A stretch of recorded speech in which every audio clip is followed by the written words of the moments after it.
This is Tag You're It, and today I will be coming with a week 1 book review. So I had started this book, The Artist Way, about 2 weeks ago. And the first week that I had started it, a buddy of mine had posted that there was a book club going on as well, and they were reading this book.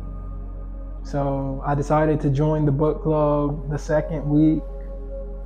However, I was inspired to do weekly book reviews because there are weekly assignments in this book. And so, firstly, I haven't listened to this lady's music, but apparently Kendrick Lamar, one of my favorite rappers, says that she is the best rapper out right now, and her name is Doechii. And like I said, I haven't really listened to her music, but I did check her out on YouTube to see her mind and how she thinks. And she actually ended up telling me some pretty deep things that I was very inspired by. And so, and as I was looking her up, she actually had started a YouTube and stuff, very similar to where I'm at today. And she did her journey and just everything that was going on. And on some of her YouTube videos from 5 years back, she started this book as well and did the weekly reviews that I'm doing now. So she inspired me to do this as well. So she's a Grammy-winning nominated artist, and I plan on being that as well. So people can come back and watch these videos, and just understand my journey, where I was at today, what I was doing, and what's going on. So week 1 was all about recovering a sense of safety. And so to recover a sense of safety, she gave us a couple of tasks to do. And there are 2 main tasks that we must do throughout the whole program. It's a 12-week program.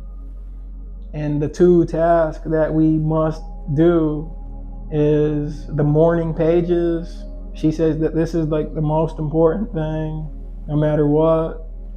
So first thing you do when you wake up is you write 3 pages of just everything, just anything you can get out. And so at first I added that to my routine, and I was already doing my morning routine, and so I didn't know when to add it. And I ended up adding it just whenever I could at first. It wasn't right when I woke up. But then once I went to the group meeting, the people, I thought they were crazy. But they told me that they leave a journal right next to their bed. And right when they wake up, first thing in the morning, they write their morning pages. So that night, I made a commitment to do my morning pages as the group had did, and leave a journal next to my bed and write them. And so the first week of the morning pages, for me, writing has always been pretty good. And I always write already. And so for me, it helps get me very clear, honestly, and just what I'm thinking. I don't have to be lost and wandering around just what I'm gonna do, and just what even happened last night, if I had a dream. And so the morning pages just help me get very clear and just what I need to do, what I'm doing, and what's going on. So I've done that, and like I said, it's brought me personally just more clarity, and anything that I'm working on or going through is going in the morning pages. And then the other major thing that we must do is the artist date. And so this was the harder thing for me personally, because I'm not used to like taking myself out to dates. But yeah, this was like one of the other tasks that we had to do.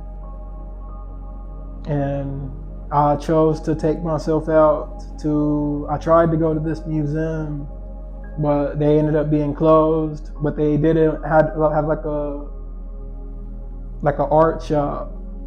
And so I didn't get a chance to like go into the full museum, but I did get a chance to look at like some handmade pieces for a little bit that were really cool. And then I also went to like a park by myself and just really just contemplated with myself and acted like I was just dating myself and asking myself like real questions, like what do I want to do, and just really like dating myself, like act like I'm like the person that I want to date. Like what kind of questions am I asking? What do I want to know? And how is my response? Like how am I responding to someone that I'm dating and someone I think is special? And then I also like went home, like got some snacks, watched a movie, and yeah, just had like an inner child date. And so I felt like that was very good. And yeah, I did another one this week, very similar, but my inner child wanted to watch like an old favorite movie that I've always loved since a child. And so I got a chance to do that, and that was awesome as well. And so really just nurturing my inner child and just seeing what he wants to do, what he likes to do, and adoring him and honoring him. And also I've been creating more art and just having more freedom. And so I'm going to talk about a few things that are in the week 1 section of the book. This is very extra, I would call bonus. And one of them is the enemy within is our core negative beliefs. The enemy within is our core negative beliefs. And so, number 1, beliefs are not facts. So just because you believe something does not make it true. And although it's not true, we act on it as if it is true. And our body and our system acts as if it's true. And so, number 1, we need to confront those beliefs. Like what's holding us back. Many of us like to run from our beliefs, but that's what's holding us back and keeping us in the same repetitive loop and the same repetitive cycle. So yeah, confront them. And number 1, once you confront them, they usually come in a term that she calls blurts. So let's just say you say, I'm gonna write the morning pages. You're gonna have the blurts like, no, you're not. Like, stop lying. You know you aren't gonna commit to that. And whatever else you got, I can't do that. There's gonna be a whole bunch of blurts. And you're gonna have blurts no matter what you say. I'm gonna walk to the mailbox, or I'm gonna do that. Blurts are always gonna come up. And the blurts are what holds you back from what you want. Say you want $1 million. You're gonna have, I can't do that. Nobody in my family did that. Making it deeper and deeper and deeper. We're gonna have surface level blurts, like that just jump up quick, and then deep ones.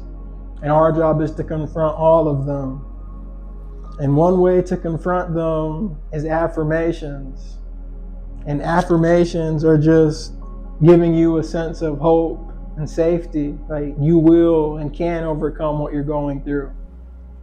And a big thing about these affirmations is funny, because one of the girls in the group, we had a discussion about this after the class, and she was like, oh, I don't believe in affirmations. Well, she said this in the class, but I just like talked to her after that I disagreed with her.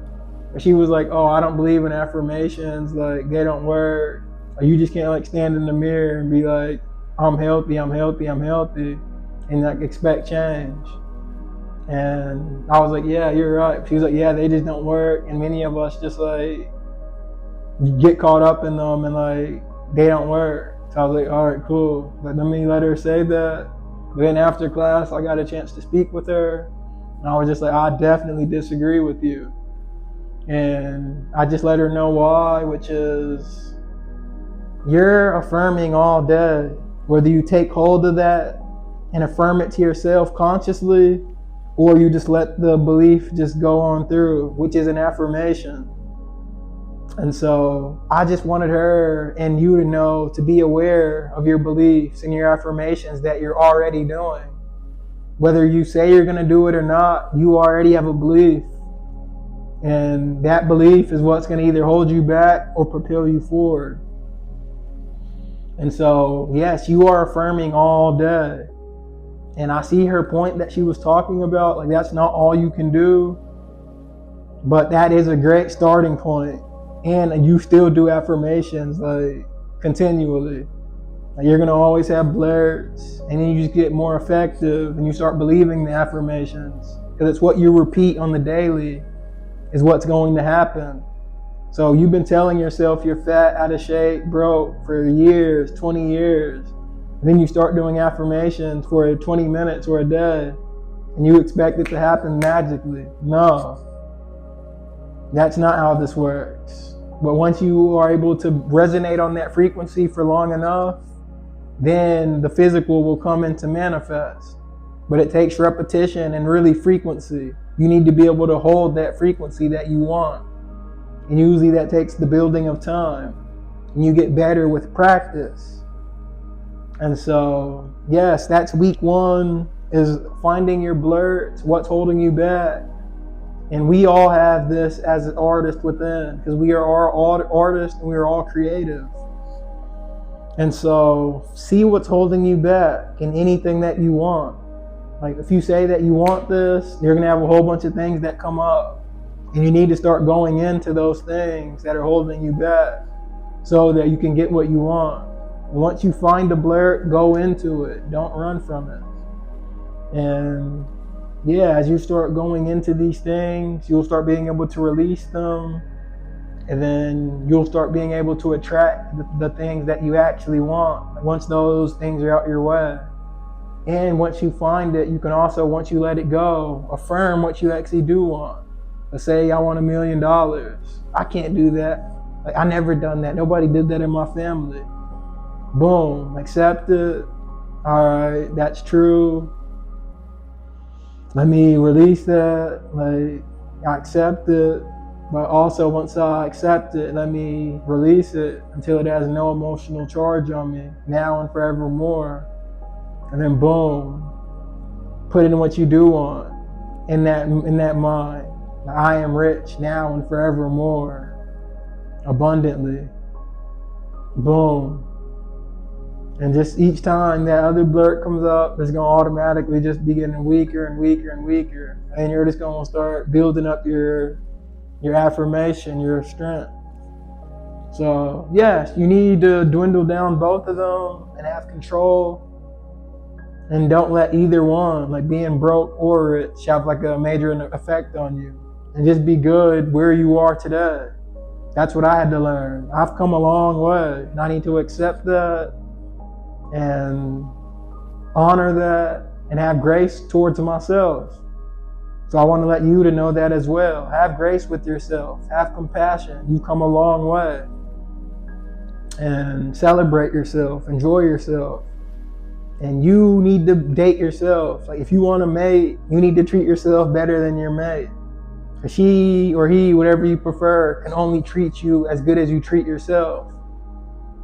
And so once you start treating yourself well and loving yourself, other people will as well. So that's what I want to leave you guys with. And thank you, thank you, thank you.